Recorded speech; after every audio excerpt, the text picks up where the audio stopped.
Assalamualaikum warahmatullahi wabarakatuh. Salam sejahtera untuk kita semua, yang terhormat Bapak Ibu tenaga pendidik dan kependidikan SMA 60 di Jakarta, serta siswa dan siswa SMA 60 di Jakarta yang saya cintai. Pertama-tama, marilah kita panjatkan puji dan syukur kehadirat Allah Subhanahu wa Ta'ala yang telah melimpahkan berkah rahmat kepada kita semua. Sehingga di kala pandemi seperti ini, kita masih diberikan hikmah sehat dan rezeki yang berkah. Serta sholawat serta salam kita curahkan kepada Nabi besar kita, Nabi Muhammad SAW, yang akan memberikan syafaatnya kepada kita di akhir nanti.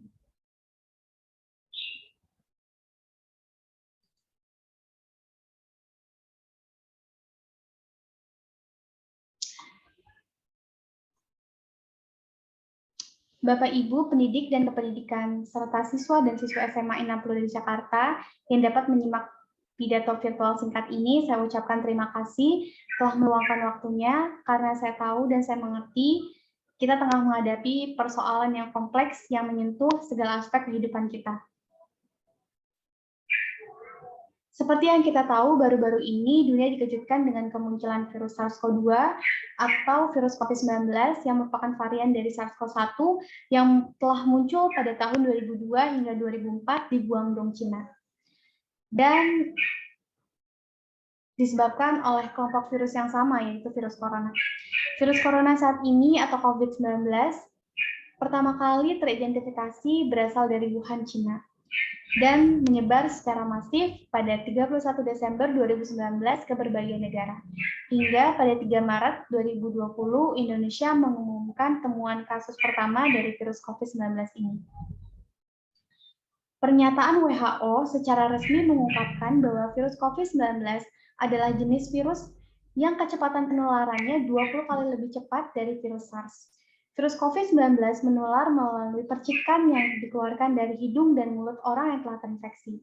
Dengan hal ini, kita dianjurkan untuk mengurangi kontak dan menjaga jarak minimal 1 meter terhadap orang lain, atau istilah yang lebih kita kenal dengan social distancing.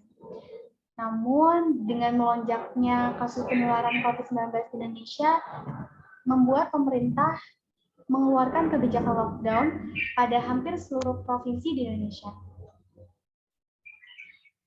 Kemudian dengan kemunculan virus ini juga sangat terasa dampaknya pada dunia pendidikan saat ini. Kebijakan social distancing dan lockdown membuat kita tidak dapat bertemu secara langsung sehingga kegiatan pendidikan sempat terhenti. Memang faktor utama terhentinya kegiatan pendidikan ini karena negara kita masih belum memiliki sarana dan prasarana yang lengkap untuk menunjang kegiatan pendidikan, sehingga kita tidak dapat mengoperasikan pendidikan secara maksimal. Namun, kita sebagai manusia dewasa di zaman milenial ini tidak tepat jika hanya terjebak atau stuck pada satu permasalahan seperti ini.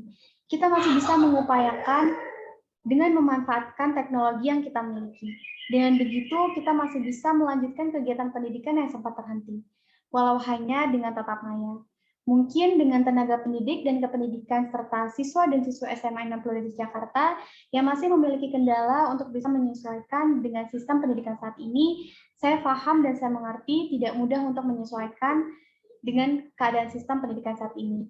Namun saya percaya, bukan kita yang tidak bisa, hanya saja kita yang kurang untuk mau menerima, mempelajari, dan menyesuaikan diri agar bisa survive pada keadaan yang serba sulit, khususnya pada teknologi.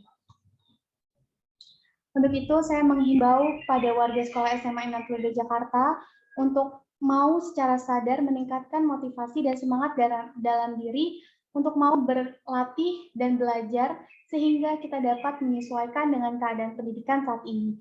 Dengan begitu, kita dapat bangkit dalam keadaan pandemi. Karena saya percaya pandemi ini tidak akan berlangsung lama, asalkan kita meningkatkan kesadaran untuk mematuhi protokol kesehatan. Dan juga penting untuk menjaga pikiran yang positif. Karena ketika kita melihat suatu permasalahan dari sudut pandang yang positif, kita akan menemukan suatu hal yang lebih besar yang dapat kita syukuri ketimbang kita hanya terfokus pada satu masalah. Itu saja yang bisa saya sampaikan pada kesempatan pidato singkat ini. Melihat kondisi saat ini yang belum memungkinkan kita untuk dapat bertatap muka secara langsung, karena memang Indonesia masih dalam bayangan COVID-19, bahkan Indonesia masuk urutan 5 besar dengan jumlah kasus penularan COVID yang tinggi.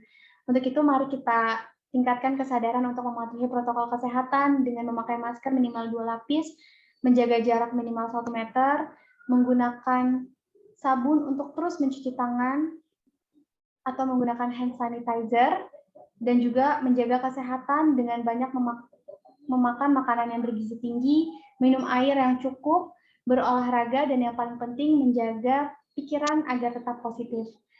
Saya ucapkan terima kasih atas perhatiannya. Mohon maaf jika ada kesalahan penyampaian, karena manusia tidak luput dari kesalahan. Wassalamualaikum warahmatullahi wabarakatuh.